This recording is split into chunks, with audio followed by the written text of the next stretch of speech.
목사입니다.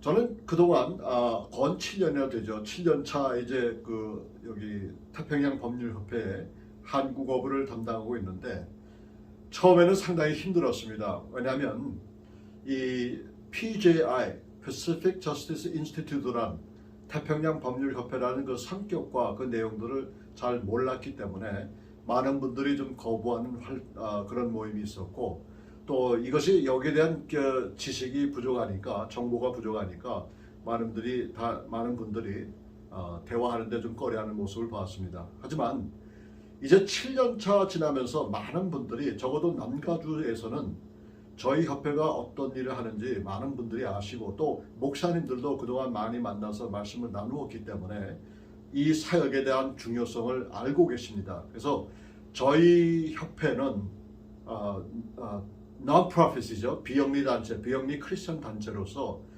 믿는, 예수 그리스도를 믿는 크리스천 변호사들이 함께 모여가지고 종교 자유, 부모 권리, 인권 옹호에 대해서 저희가 소송을 무상으로 지금 돕고 있습니다. 그렇기 때문에 여러분들 이 세 에어리아, 그러니까 세 부분에서 종교 자유라든가 아니면 부모 권리, 그리고 인권 옹호에 대해서 혹시라도 도움이 필요하시면 저희들에게 알려주시면 고맙겠습니다.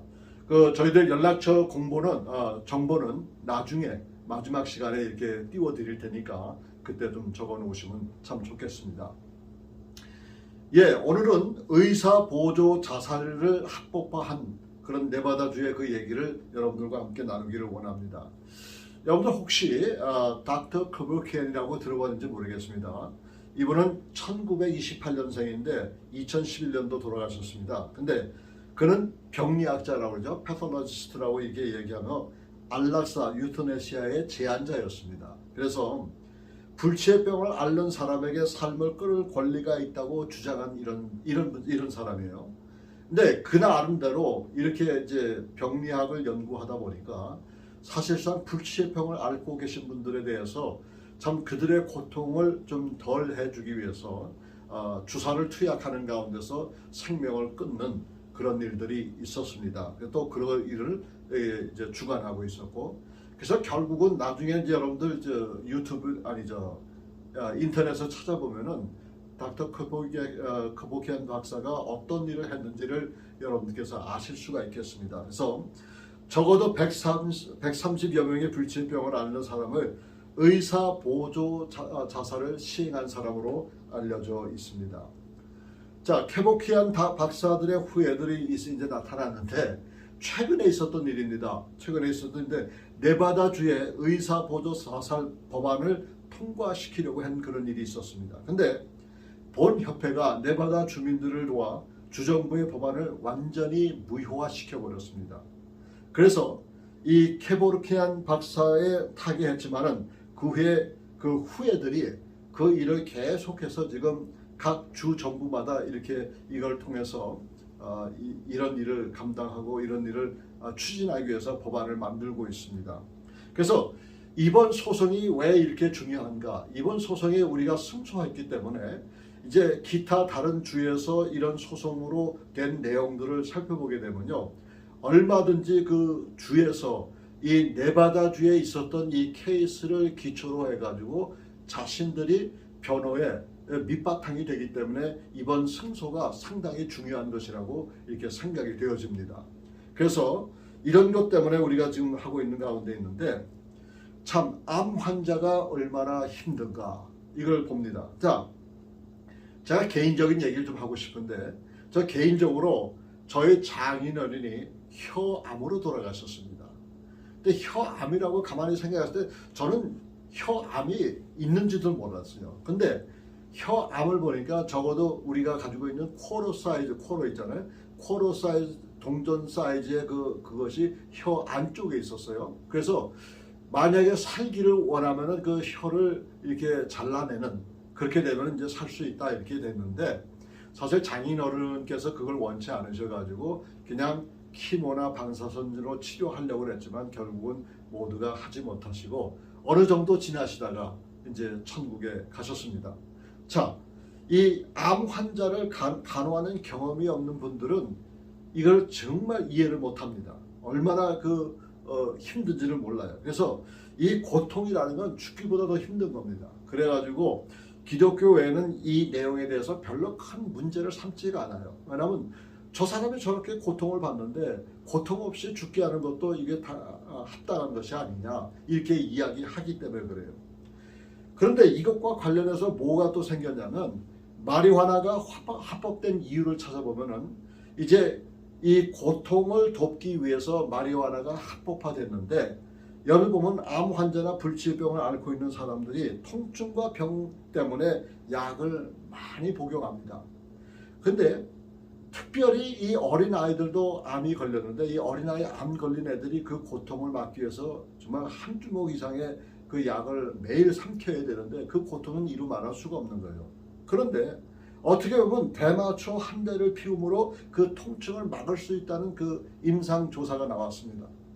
그래가지고 그것을 통해서 결국에서는 이제 그 콜로라도 주하고 워싱턴 주에서 최초로 두 주가 이제 그 마리화나를 합법화하게 됐는데 지금은 여러 많은 주들이 마리화나 복용을 갖다가 합법화시킨 그런 일이 일어나고 있습니다.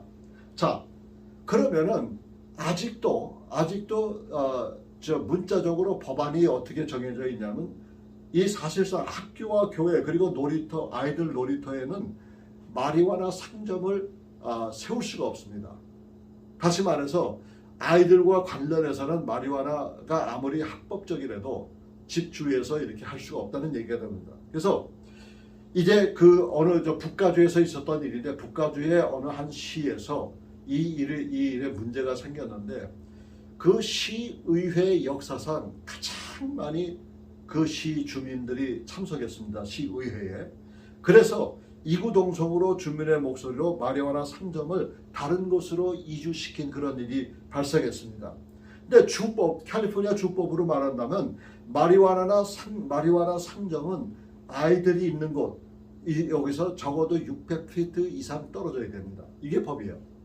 근데 그 상점은 이 어디에 로케이트 되냐면 이제 유치원과 놀이터와 그 다음에 교회 요 사이에 600피트 안에 있었기 때문에 이제 그걸 제어할 수가 있었겠죠. 그래서 매주에 아이들이 학교를 가거나 아니면 교회를 갈 때에 꼭 그 앞을 지나가야 되는 그런 불편함이 있습니다. 그래가지고 주민들이 한 목소리를 옮겨가지고 이제 그 마리화나 상점을 다른 곳으로 이주시켜 버렸습니다.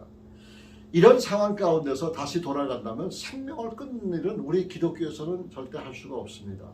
그렇기 때문에 왜 그 이유 중은 뭐 두말할 나위 없이 생명은 하나님께서 주신 것이기 때문에 아무리 코마 상태에서 몇 년을 가 있는 한이 있더라도 우리는 그걸 할 수가 없는 거예요. 근데 이런 것을 봤을 때 인슈런스 컴퍼니나 병원 측에서 보면은 정말 손해도 이렇게 손해가 막심할 수가 없는 거예요. 그래서 이런 일을 막기 위해서 이들이 생명줄 호스라고 그러죠. 그 라이프 호스를 빼버리는 경우가 있습니다. 그래서 한 예를 들면 카이자 퍼머넨트 병원과 이스라엘 어린이, 여기서 이스라엘은 어린이 아이 이름이 이스라엘입니다. 그래서 카이자 병원에서 5살 난 이스라엘이라는 어린이의 생명줄을 끊어가지고 사망한 일이 있었습니다. 그런데 의사 판단에 부모의 허락도 없이 이걸 해버린 거예요. 그래가지고 소송이 걸렸는데 이를 오랫동안 법원에서 공방을 벌이고 있고 또 의식이 없는 아이를 병원에서 지속적으로 돌보는 것이 재정적 손실이 많기 때문에 의사들의 판단을 따랐다는 이런 그 병원 측의 그런 얘기가 있었는데 이런 일도 사실상 이렇게 벌어지고 있는 그런 상황입니다. 자, 그러면은 시의회에서 할 수 있는 일이 과연 무엇일까? 그 시에 살고 있는 시민은 시의회에서 발언할 수 있는 권한이 있습니다. 그 시마다 다르겠지만 보통 사람이 2분부터 3분 사이에 무슨 말을 하든지 간에 자기가 이야기할 수 있는 그 권한이 주어져요. 그러니까 꼭 이런 문제가 있어서 시의회를 찾는 것은 아니지만 시의원들에게 우리가 그 지역에 살고 있다는 것을 인식시킬 필요는 있습니다.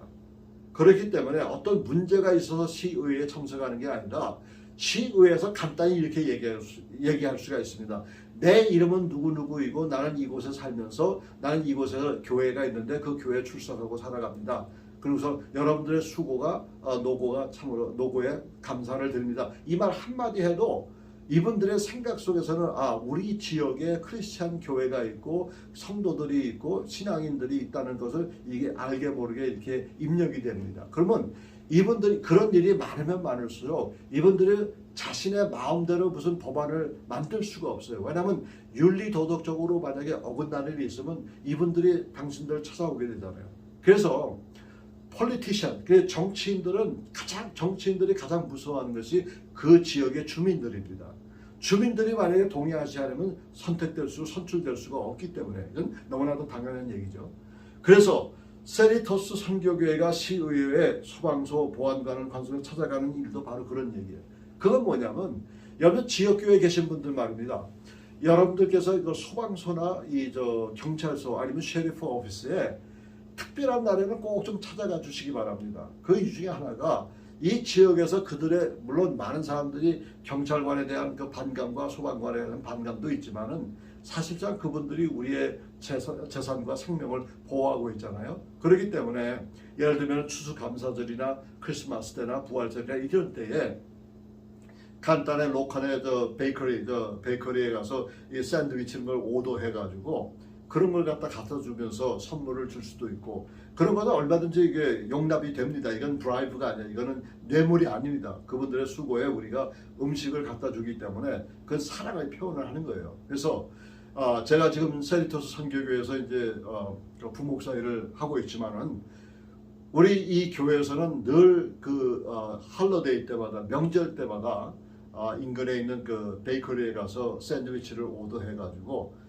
그 소방서도 찾아가고 또 이제 셰리프 오피스도 찾아가고 이러면서 그분들의 노고를 취하면서 우리가 이제 그들과 함께 이렇게 있다는 얘기를 할 수가 있습니다. 자, 이런 일을 해야 되는 이유 중에 하나가 사실상 지역교회 정치인들에게 우리의 존재감을 알릴 필요가 있다는 얘기입니다. 그래서 이런 걸 하기 때문에 여러분들께서는 물론 다 바쁘죠. 미국 생활 안 바쁜 사람 어디 있습니까? 그러나 우리가 살고 있는 이 땅, 우리가 살고 있는 이 도시, 그리고 우리 자녀들이 여기서 뿌리 박고 살아가는 이 나라고 이 땅입니다. 그렇기 때문에 우리 때는 물론이거나 우리 이후의 세대들에게 그들에게 쾌적한 공간을 마련해 주기 위해서는 우리가 할 수 있는 일을 다 해야 되는 것입니다.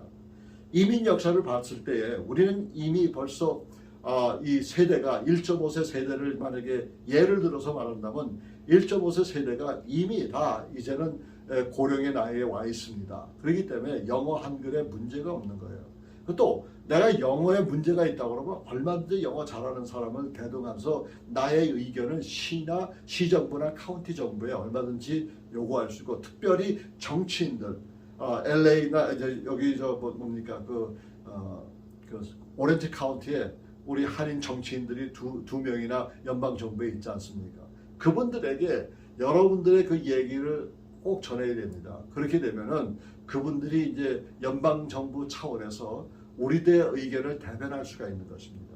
그래서 여러분들께서 정말 이 닥터 커보키안 그 살인 보조 의사 보조 살인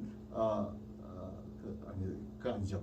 의사 보조 자살 법이 말이 자꾸 꼬입니다. 그래서 그런 거를 막을 수 있었던 것은 결국 시민의 주민의 목소리라는 거죠. 그래서 여러분들 사시는 그곳에서 여러분들의 목소리를 높일 수 있기를 바랍니다. 오늘 여기까지 하겠습니다. 감사합니다.